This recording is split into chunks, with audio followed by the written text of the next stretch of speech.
Tempestus Scions, or as they are known in Low Gothic, Stormtroopers, are the elite special forces units of the Astra Militarum and the Inquisition, but officially belong to a subdivision of the Adeptus Administratum known as the Militarum Tempestus. Trained from their youth by the Schola Progenium in the arts of war, Stormtroopers are perhaps the finest soldiers ever to serve in the Imperial Guard. Armed with their trademark hotshot lace guns and hell pistols, these soldiers take combat to the heart of the enemy with blinding speed and deadly precision. Their accuracy is aided by their highly protective carapace armor's integrated and distinctive omni-shield helm targeting system. Equipped with the finest weapons and wargear in the Departamento Munitorum's arsenal, Tempestus Scions are trained to carry out missions beyond the capabilities of the rank-and-file guardsmen. Deep strike assaults, reconnaissance, infiltration, sabotage, and airborne or orbital insertion are just a few of the special operations missions with which Tempestus Scions and their equivalents in the Astra Militarum are regularly tasked. They are the very best that the Imperial Guard has to offer, each man a perfect specimen of health and moral purity, forged by experience and training, not into a simple soldier, but into a one-man assault squad. Exceptionally skilled warriors descended from the very finest of the Imperium's noble bloodlines, both Tempestus Scions and Commissars obey and enforce the will of their superiors with merciless efficiency. The Imperium of Man holds 1,000,000 worlds and takes its tithe of military personnel from every single culture within its bounds. Despite this nearly inconceivable scale, the commands issued by the many Imperial authorities must be followed unflinchingly in order for the Imperium to endure. Hesitation would result in the swift collapse of the Emperor's realm. Tempestus Scions and Commissars are indoctrinated in the Imperial creed from youth, serving no culture but that of loyalty and the swift execution of their duties. It is they who possess the tenacity and resolve to undertake the toughest missions. It is they who get the job done. Tempestus Scions are disciplined, elite special operations soldiers who fight without question or hesitation until their orders are fulfilled. Commissars are harsh yet inspiring leaders who ensure that every military objective is achieved, no matter the cost. Without the iron-willed resolution of both, the Imperium would be severely weakened in its darkest hour.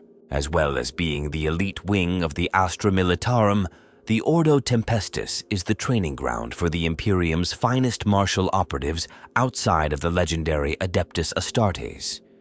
It works alongside the Schola Progenium, whose facilities are governed by the Ecclesiarchy, to provide key Imperial institutions with the best recruits the galaxy can provide. The Schola Progenium takes a constant influx of war orphans from the embattled worlds of the Imperium of Man. These young individuals are officially known as Progena Novum, mind-scaped, schooled, and trained to an almost inhuman degree. Those who pass their trials of compliance and make it past selection day are then split off to serve in the different organs of the Imperial hierarchy. The majority of these cadets are assigned to the Schola Tempestus, where they complete the grueling training necessary to become Tempestus Scions. The death rate amongst each year group of recruits is high, for the Schola Tempestus is as merciless as it is efficient. After 3 standard years of intense physical and mental conditioning, those who survive their training are assigned to a Scions regiment and join the Militarum Tempestus in earnest. From that point on, they are issued with the very best of equipment and resources the arsenals of the Ordo Tempestus can provide. In return, they are expected to give their lives in the service of the Imperium and to obey the orders of their superiors without question, no matter the horrors that confront them. Only those progena with the strongest minds and most unshakable resolve are given the chance to join the Officio Prefectus. Assuming they can prove themselves able to put aside such ephemeral concerns as humanity and compassion, comes selection day. These prospective commissars are assigned to the Schola Prefectus. There they spend several standard years learning the finer points of the Imperial Creed, the Tactica Imperium, and even sections of the Codex Astartes.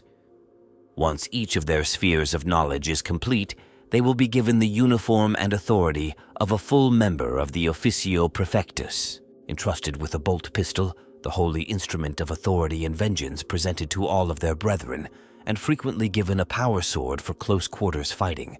The Commissar is ready to instill discipline and strike the fear of the Emperor into all those within the Ordo Tempestus and without. Female progena cadets who show both physical aptitude and a burning faith in the Emperor will be sent to the Adepta Sororitas via one of the bodies that govern their ancient orders, the Convent Sanctorum or the Convent Prioris. It is there that the sisters in training learn the secrets of the mechanical wonder that is power armor and how to wield the holy trinity of Bolter, Flamer, and Melta, males who take the creed of the Emperor into their heart and evince an almost supernatural degree of faith will instead be requisitioned by the Adeptus Ministorum. Some of these find themselves seconded to Astra Militarum regiments, much like their Commissar contemporaries, whilst others bolster the Adepta Sororitas, go back into the Schola Progenium as drill abbots, or even lead armies of the faithful in their own right. To join the Adeptus Ministorum is an honor beyond measure. From amongst their ranks, the most devout leaders of the Imperium are born. Individuals of a more scholarly bent, as well as those whose minds are suited for the grinding tedium of clerical and logistical roles, will instead spend the rest of their lives in the Adeptus Terra. Each trained adept has not only an exceptional mind, but also a solid grasp of the military arts due to his time in the Schola Progenium. On those rare occasions that insurrection breaks out in a data slave compound or pedanticum complex, the prospective troublemakers may find themselves choking on their own heretical pamphlets or with their brains dashed out by the bookish but unexpectedly violent overseer they had previously thought of as easy prey. The most secretive of all the organizations that recruit their agents from the Schola Progenium is the Emperor's Holy Inquisition. Powerful beyond measure, the Inquisition takes only those who excel physically, mentally, and spiritually. Though these prodigies join the ranks as acolytes under the province of a more senior inquisitor, the canniest and most capable of their number will become inquisitors in their own right. Theirs is the right to change the course of history, to send entire battle groups of the Astra Militarum and chapters of the Adeptus Astartes into the fires of war, and even to consign fully populated planets to oblivion should they deem it necessary. All who graduate from the Schola Progenium join a group of exceptional individuals who impose the Imperium's will on a hostile and uncaring galaxy. Their influence is spread across the stars, guiding the lesser orders of mankind by the will of the High Lords of Terra themselves, by the skills and disciplines of those taken from their families and reforged in the fires of adversity. The realm of mankind will stand or fall. Tempestus Scions and Commissars are remorseless and efficient killers, but these warriors are not born that way. They are forged within the Schola Progeniums, harsh training camps based on long-established imperial worlds. It is these ancient facilities that are responsible for taking the orphaned offspring of the best the Imperium has to offer and transforming them into ruthless soldiers. The Schola Progenium is designed to homogenize, break, and rebuild the orphaned sons and daughters of the imperial elite. It transforms them from frightened children into loyal warriors ready to fight and die in the name of the Emperor, or into fearsome iron-fisted authoritarians who keep the wheels of the Adeptus Terra in motion. In the aftermaths of the many atrocities so common in the 41st millennium, any newly created orphans who are of aristocratic blood are brought to the attention of the nearest Officio Prefectus officials, who are tasked with dealing with the aftershocks of a battle and salvaging anything still useful to the Imperium. Many a commissar has marched through the corpse-strewn walkways of a planetary governor's palace to discover a forlorn son or daughter who has been hiding, safe but alone, in some underground bunker. The commissar, having come from a similar background, will ensure that such a child does not go to waste. Quickly and efficiently, he assigns the new-made orphan to a starship bound for the nearest Schola Progenium. It is even whispered that, when it is in the Imperium's best interests, the officio prefectus may steal a prospective new recruit. Sometimes a child, whose parents are still alive, may be judged to have shown remarkable qualities, and their presence on a backwater world may be considered an inefficient use of those skills when they could be put to better effect in an imperial facility. The rumor has it that a commissar will ensure that such resources are allocated more efficiently, even if the protesting parents have to be removed from the equation in order to do so. Children arrive at the vast Schola Progeniums at a range of ages. Some come when they are as young as 6 Terran years, while others are as old as 12. Most inductees are orphaned in large groups following a single planetary disaster, though occasionally individuals are thrown into larger groups if it is convenient. New recruits undergo a series of mental and physical examinations, but this is solely for the benefit of the facility. Should the cadet have been gleaned from a planet on the wrong end of a plague or spiritual rebellion, then the last thing the drill abbots would want is for that same corruption to break out within a confined, isolated complex and savage its young inmates. Cadets are divided by age to form training groups that will ultimately, in the case of the Militarum Tempestus, form the basis of their full battle regiments to maintain a sense of brotherhood. Group sizes can start off as large as several hundred at any one time, though those who would not make worthy servants of the Imperium are quickly weeded out and are not seen again by their classmates. Whereas the Astra Militarum is made up of soldiers from a huge number of different cultures, the progena of the Schola Progenium are not permitted cultural variety. Though they may arrive there from different worlds, they are quickly recast in the same imperial mold. As a result of this, they can be relied upon to put the orders of their superiors first and foremost before any local loyalties, so that the Schola Progenium becomes their sole reality. Cadets are taught to forget their old existence. They are stripped of their former clothing and of any belongings they may have brought with them. They are issued only with simple black uniforms and standardized equipment and training gear, which they are expected to wear and use throughout their training. Recruits are forced to abandon their birth names and are instead provided with a new one chosen from a long list of legendary heroes of the Imperium. This is as much to remind them of the excellence to which they must aspire as it is to remove their identity. One exception to these traditional processes is when siblings arrive. They are not deprived of their familial connections, as these have been found to encourage greater competition as well as fostering stronger internal ties in the long term. Such uniformity is easier to accept for very young students than it is for those who have spent longer in their parent cultures. But mindscaping is always necessary to facilitate the commitment to the ways of the Schola Progenium. Sometimes, for habitual prejudices, this clarity of thought can be achieved by simple techniques, such as repetition of litanies for solar weeks on end. However, at some point every cadet is strapped down to an iron chair known as a correction throne. Needles are then inserted through the rear of the cadet's skull, and their heads are flooded with dirus, a neurochemical fluid that cleanses their synapses, wiping away old memories and paving the way for new information. It is an unfortunate and little discussed fact that the Imperium possesses ever-dwindling stocks of dirus, and it is increasingly being diluted with more dubious substances. While cadets endure such treatment, Autovox servo skulls relay righteous speeches, war cries, or simply inspiring quotes from ecclesiarchical texts to properly and irrevocably infuse them with the wonder of their new creed. Sadly, even the Schola Progenium's mindscaping techniques are not infallible. Dreams and visions from previous existences will haunt some recruits for the rest of their lives. A scion may never fully rid himself of the nightmarish visions that linger from his homeworld, or the trauma of the death of his parents. As with all such matters, the Schola Progenium's methodology goes unquestioned. However, it is always a concern when a cadet shows too strong an unwillingness to properly conform. As reward for their independence, they are often released into the training grounds only to be hunted down by their former comrades. This serves as much to bond the remaining cadets as it does to punish individuality.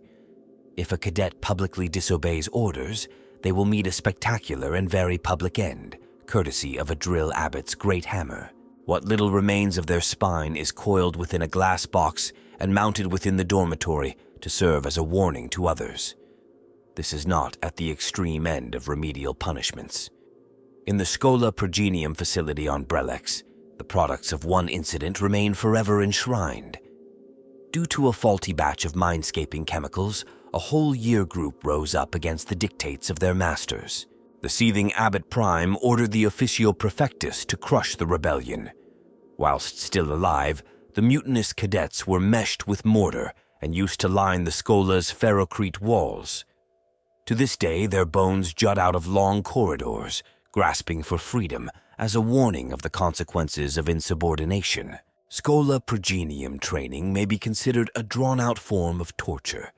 Indeed, injured limbs or broken minds are hardly uncommon. Cadets undergo basic physical drills in heavy carapace armor, quickly tiring them out as they scale walls or squeeze under razor wire. A cuff from the drill abbot's gauntleted hand and the sight of his great hammer is usually enough to encourage a lethargic cadet to try harder. Military exercises with live ammunition are conducted in the harsh landscape surrounding a Schola Progenium or on nearby moons. Cadets are often expected to endure solar days in the wilderness with little food or instruction and limited weaponry with which to combat whatever violent fauna roams the planet. Yet with each roaming day, cadets improve in their performance. Their speed and endurance increase. They scale walls previously thought impossible to overcome, and it becomes obvious to even a novice drill abbot that true warriors are being forged. It is a strong belief within the Schola Progenium that from the hottest of fires, the strongest bonds of brotherhood are born. Whatever the technique, this tutelage serves to better divine what path a cadet is suited for, as well as preparing them for the brutalities of the 41st millennium. Indeed, the training regimen within the Schola Progenium exists not just to create highly skilled combatants.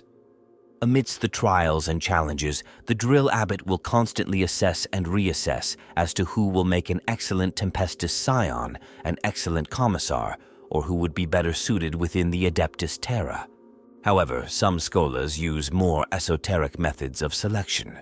For example, the Abbot Prime of the Schola Progenium facility on Sanctus Omega is a known reader of the Emperor's Tarot and uses the mystical cards to steer his judgment or decide upon a cadet's path. Technically, no one role is considered more prestigious than another, though commissars are generally held to be the most redoubtable of the Schola's trainees. Each graduate has a highly specific role within the Imperium at large, and such skills need to be discerned well in advance of the trials of compliance, the most important stage of a cadet's time at the Schola Progenium. Each Schola Progenium employs one or more challenges to separate those who will become commissars from those who will join the Militarum Tempestus. These tests take diverse forms, but the primary purpose of all such trials of compliance is to highlight those cadets who are best committed to obeying orders in adversity and test how they process those commands. Of course, a percentage of the supplicants fail in their allotted task.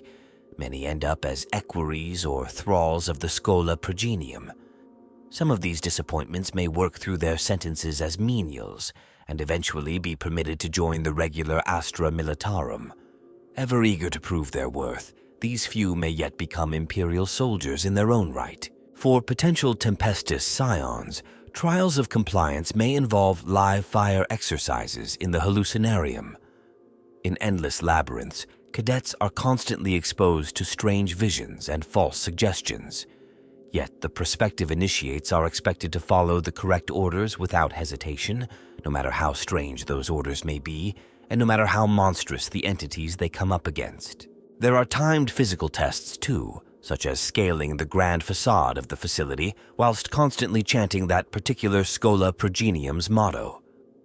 Should the candidate's incantations slip out of sync from the metronomic tempo of the servo skull hovering nearby, the cadet may soon have gunfire to contend with in addition to the high walls. For potential commissars, the trials of compliance usually take even more esoteric forms.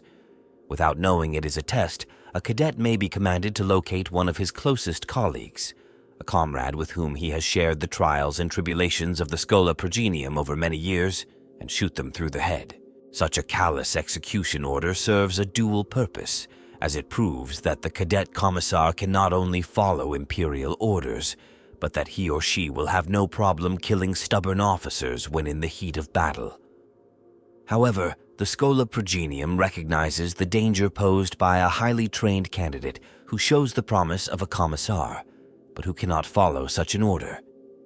Prospective commissars who fail this trial will end up being victim to the same challenge issued to another candidate, or released as quarry for a group of potential scions. The few brave adepts within the Adeptus Ministorum who suggest that all of this is a waste of good talent are reminded that these trials are essential to wean out the truly remorseless from those haunted by doubt. Besides, there are always thousands more orphans delivered into their hands each standard year. Such losses are hardly of import. After successful cadets have survived their various trials of compliance, the drill abbots will allocate them their path in an event known as Selection Day. It is then that the truly hard challenges begin. Selection days in the Schola Progenium mark the point at which a cadet is assigned their destiny. Cavernous void ships descend into planetary orbit, ready to export progeny to their new roles.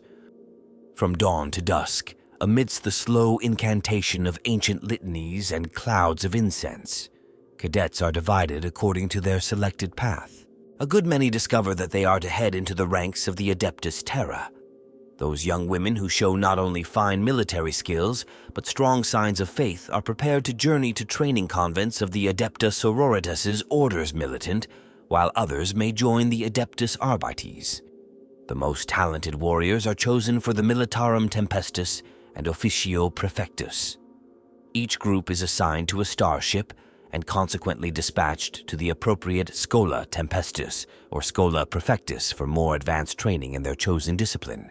The Schola Progenium exists to adopt children whose parents died in the Emperor's service and train them to become the bedrock of the Imperium's defense and governance.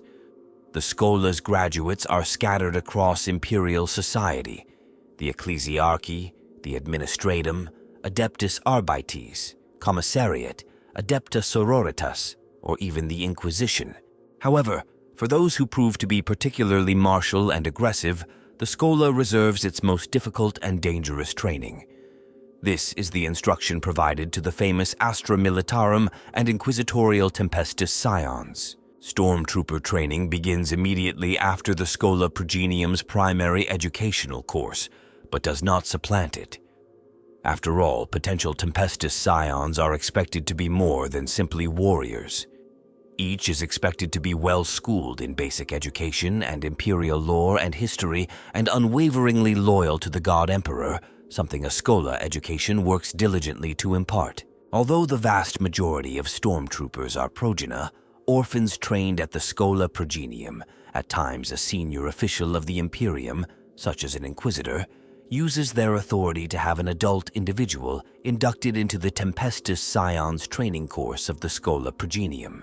In these situations, the Schola Progenium's drill abbots make no distinction between a barely teenage new recruit and a grizzled veteran with years of service, and any complaints those veterans may have are quickly crushed under the weight of training. When or if those recruits emerge as full stormtroopers, they are often removed from their squad and assigned to serve their patron Inquisitor as one of his acolytes instead. To be selected to become a Tempestus Scion in this manner happens but rarely, usually after some act of outstanding courage and dedication. The candidate must show developed martial skills, a strong mind resistant to terror and panic, and a deep faith in the Imperial Creed. Naturally, the sponsoring Inquisitor has their own, often obscure agenda for sponsoring an acolyte into this training as well. Stormtroopers make excellent throne agents, often serving as an Inquisitor's bodyguard in extremely dangerous situations, and they are highly valued for their martial training and military knowledge. Often, such an unusual candidate is examined carefully by the drill abbot instructors before being declared fit to train with the Tempestus Scion progeny. Rigorous study with the Inquisition is also required for the candidate in order to acquire the same knowledge already learnt by the other progena. This often includes a deep understanding of the Tactica Imperialis, advanced stealth techniques, and a method to ensure basic and successful communion with the machine spirits of their special wargear, such as digital targeters and grav shoots. In most cases, the proper stormtrooper progena never recognize the qualities of the outsider candidate and prefer to remain aloof. The Inquisitorial candidate, after all, has entered the training from the sponsorship of a higher power, and many of the other progena will doubt his own personal qualifications for such an honor. Traditionally, the drill abbots stand apart from the social aspects of their charges and provide the candidate with no more and no less instruction than that given to any other progena. Many a grizzled Imperial veteran may find his pride difficult to swallow when treated no differently than a raw and untested recruit by the drill abbots. However, swallow it they must if they are to complete their training and fulfill the expectations of their sponsor. Should the candidate survive the grueling regime of harsh training, he is now an Imperial Tempestus Scion. However, candidates sponsored by the Inquisition are not meant to join a proper stormtrooper unit, nor to deploy with the Astra Militarum. Instead, these stormtroopers, with their training complete, are taken by their sponsor to serve a higher purpose, a permanent place on an Inquisitor's retinue of acolytes and throne agents. Tempestus Scions are cold, proficient killers whose deadly firepower reduces foes to smoldering heaps of corpses. Trained in the Schola Progenium, these men commit to a rigorous program of physical and mental indoctrination that raises them to the peak of human conditioning. Loyal to the Emperor above all else, Tempestus Scions provide the Imperial High Command with a corps of flexible, nigh incorruptible soldiers. Deployed sparingly, they can be depended upon to complete any mission, no matter how deadly.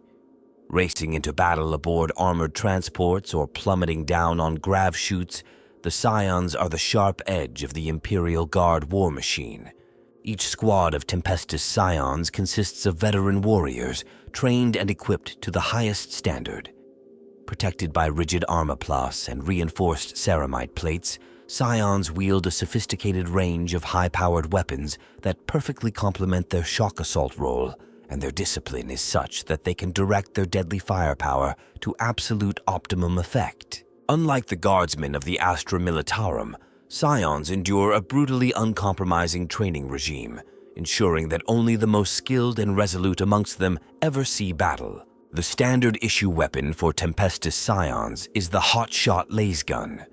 Each of these laser rifles is fitted with an potent external backpack power cell, allowing them to penetrate thicker armor than the mass-produced lasguns used by rank-and-file guardsmen. When deployed against heavily armored enemy infantry, Tempestus Scions wield hot-shot volley guns. With a more powerful blast and extreme rate of laser fire, they are perfect for bringing down heretic Astartes and Xenos beasts alike. The Tempestus Scions form multiple regiments within the Militarum Tempestus, and each is a permanent unit, receiving a constant influx of new recruits to keep it up to full strength. By virtue of its members having been recruited from the orphaned progena of the Schola Progenium, each regiment is made up of soldiers originally hailing from worlds across the Imperium of Man. With up to 10,000 men under arms at any one time, each regiment is also larger than most other Imperial Guard regiments raised from a single world. However, this huge force does not fight in a single place. Individual companies or battalions are instead sent to different war zones, and from there, individual stormtrooper squads are spread among the other Astra Militarum regiments in a given war zone as required. The Tempestus Scion unit assigned to a war zone provides a corps of elite squads, which are entrusted to carry out important missions requiring more training and initiative than are possessed by the average Imperial Guardsman. Stormtrooper squads, led by a non-commissioned officer known as a Tempestor, are effective at spearheading assaults into heavily fortified positions, infiltrating behind enemy lines, and sowing confusion and panic. They are often dropped into the thick of combat from Valkyrie assault carriers, guns blazing before they even touch the ground. In some rare instances, several squads of stormtroopers will gather for a mission which is intended to be an annihilation of a target rather than a taken hold. This task force is referred to as a Tempestus Scions strike force. Tempestus Scion recruits are chosen from the progeny of the Schola Progenium, where they have been raised and educated and molded into loyal and dedicated servants of the Emperor of mankind. They are then taught to use superior battle tactics and the use of more advanced equipment than the average guardsman. The regiments to which the Tempestus Scion squads are attached often regard the inimitably dedicated and better equipped stormtroopers with a certain amount of animosity, referring to them by such names as Glory Boys and Big Toy Soldiers. Yet this rancor is nothing to the Scions themselves. Trained in covert operations and rapid insertion strike tactics, they go to battle confident that their every deed is for the good of the Imperium, carrying out their orders with merciless and uncompromising pragmatism. Regardless of the animosity or opinions of the average guardsman, the effectiveness of stormtroopers cannot be disputed, and even the most embittered guardsman thanks the God Emperor when a stormtrooper squad appears to turn the tide of battle and save the day. Each Militarum Tempestus platoon is led into battle by a grizzled officer known as a Tempestor Prime.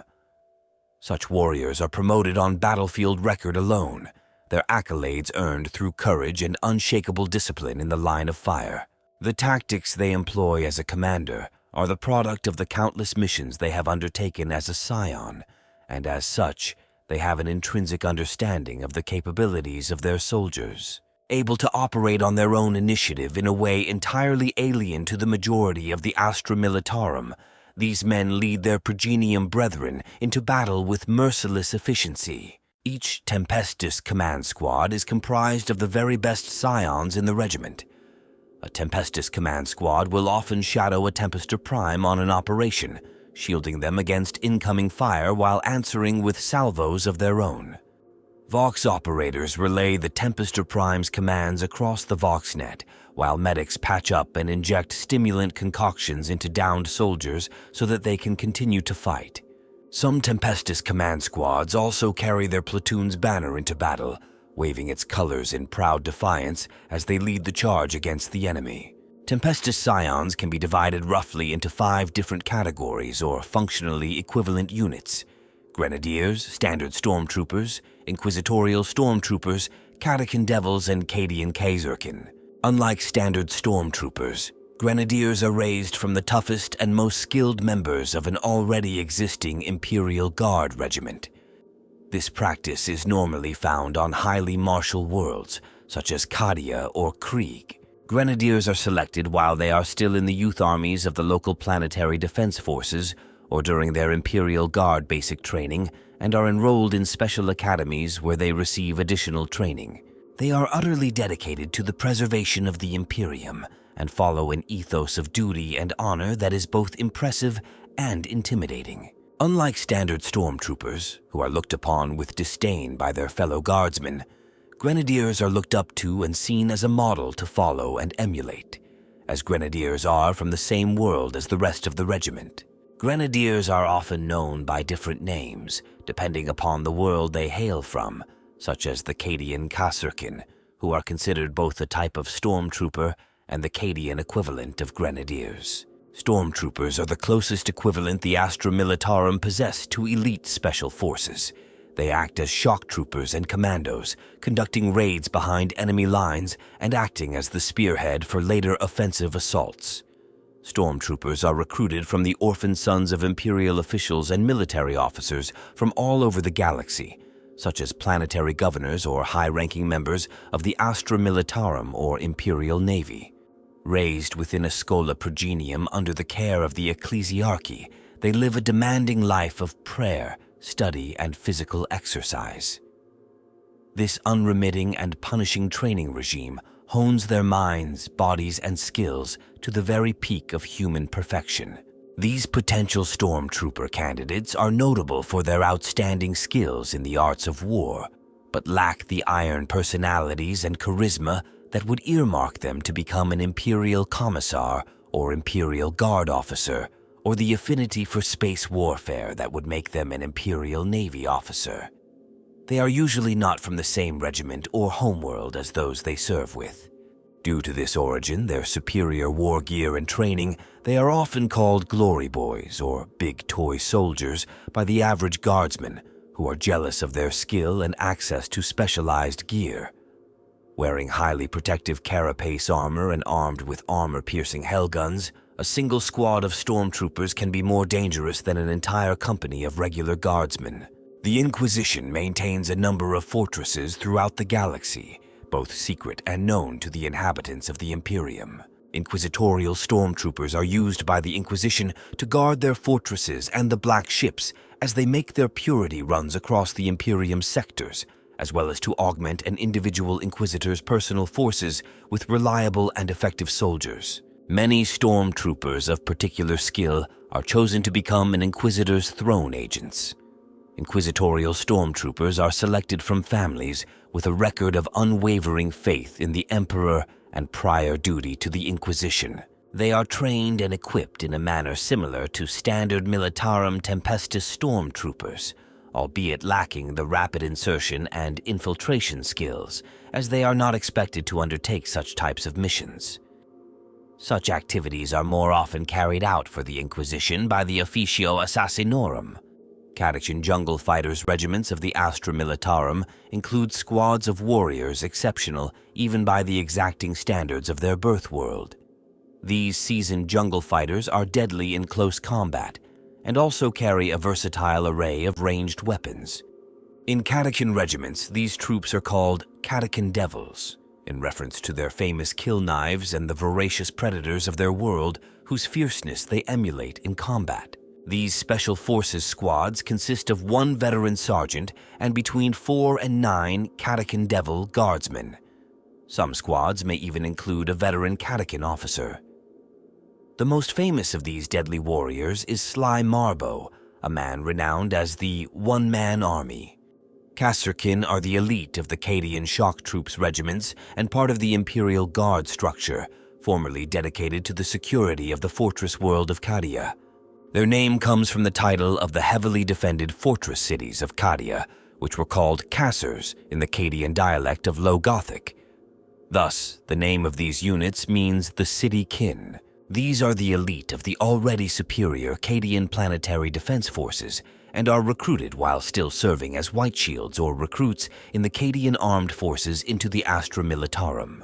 Their training is comparable, if not better, than that of standard Militarum Tempestus stormtroopers, of which they are the Cadian equivalent, and they are utterly dedicated to the preservation of Cadia, whereas stormtroopers are indoctrinated to dedicate themselves to the defense of the entire Imperium.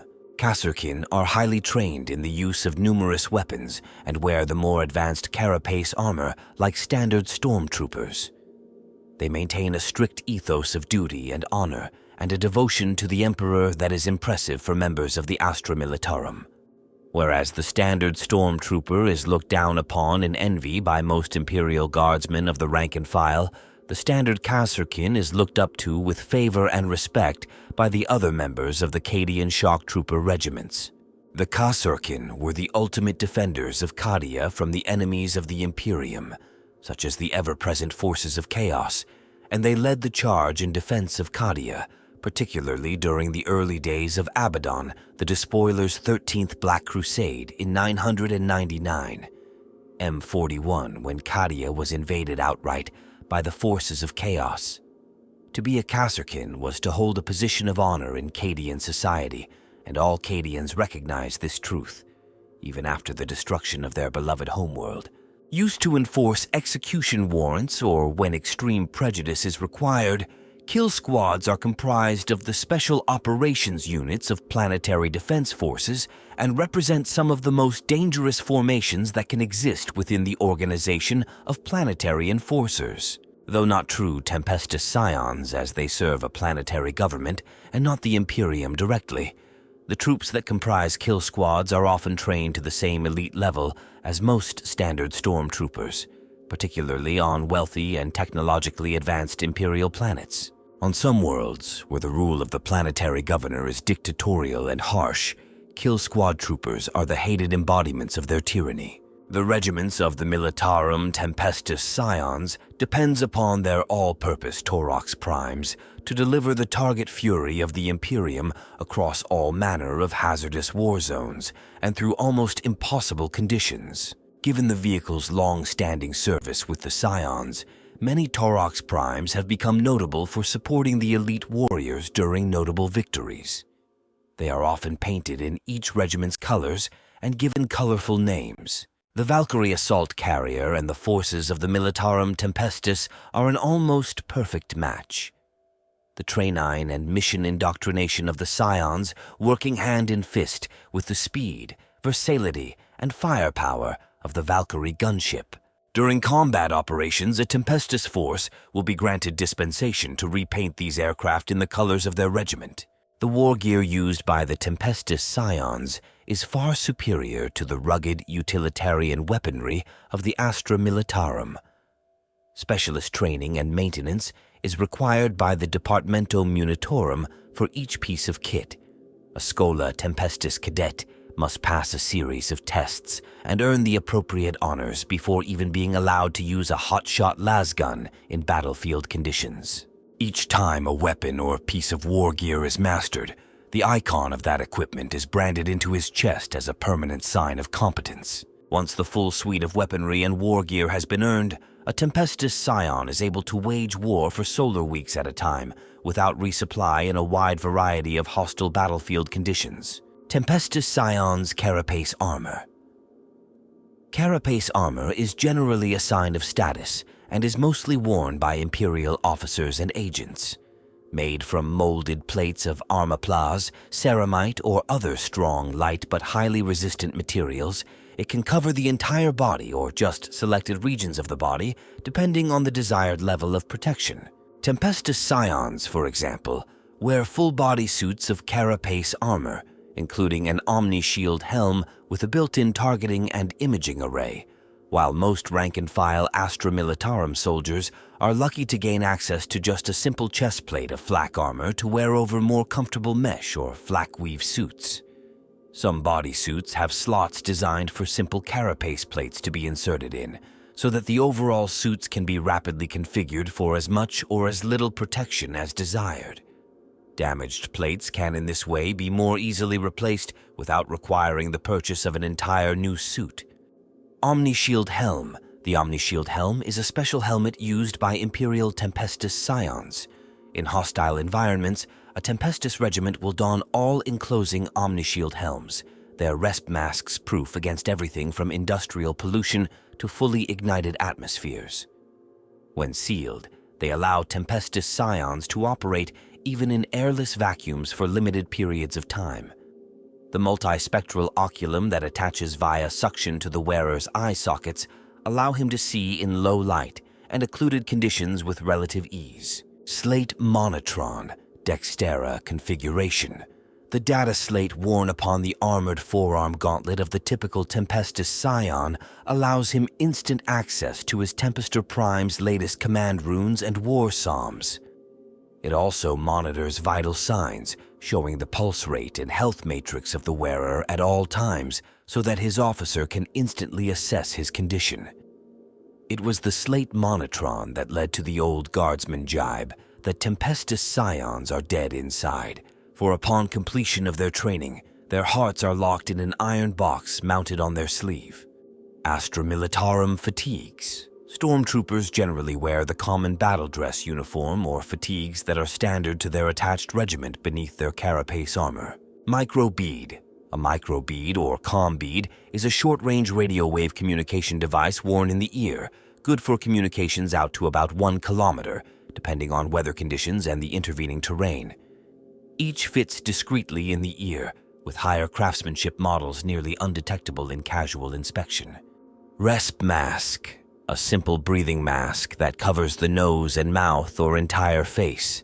These offer much better protection than filtration plugs and are used by stormtroopers in toxic environments or during attacks by chemical or even biological weapons. Hotshot laser gun, Lucius pattern, sometimes also known as hell guns.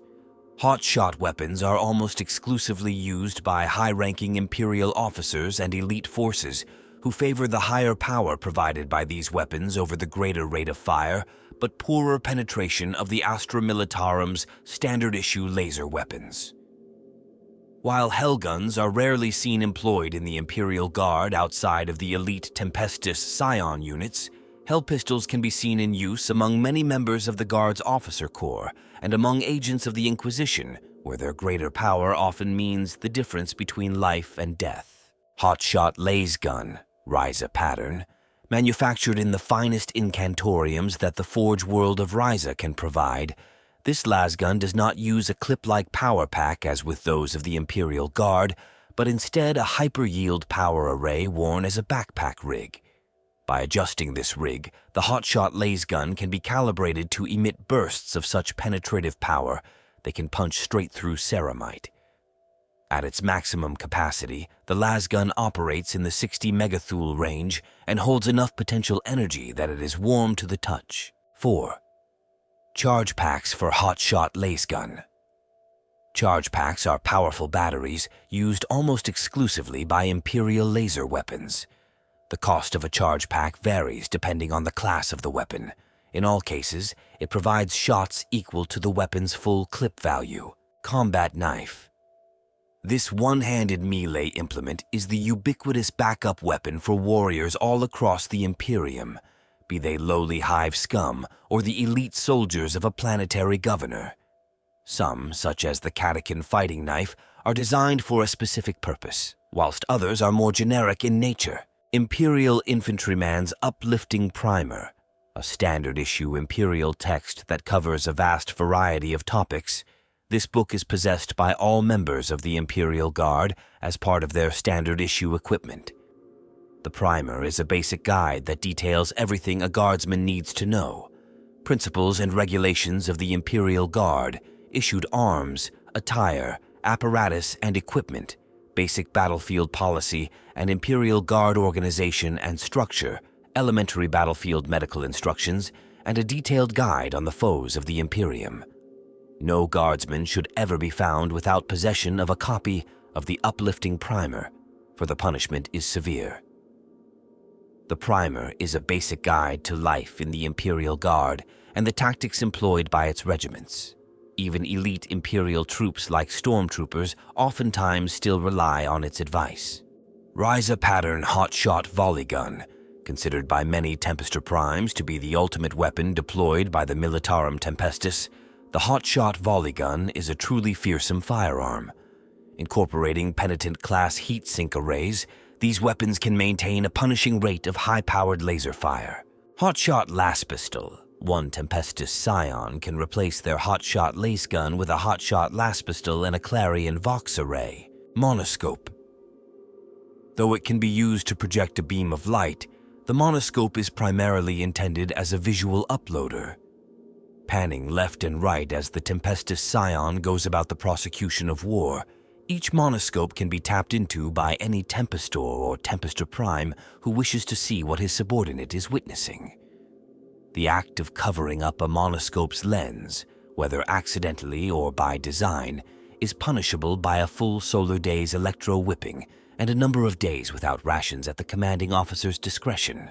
A Clarion Vox array. The cumbersome Vox arrays of the Astra Militarum are often known as ghost boxes, for with the white noise and interference patterns of battle raging all around it, is difficult to coax more than a whisper from their speakers.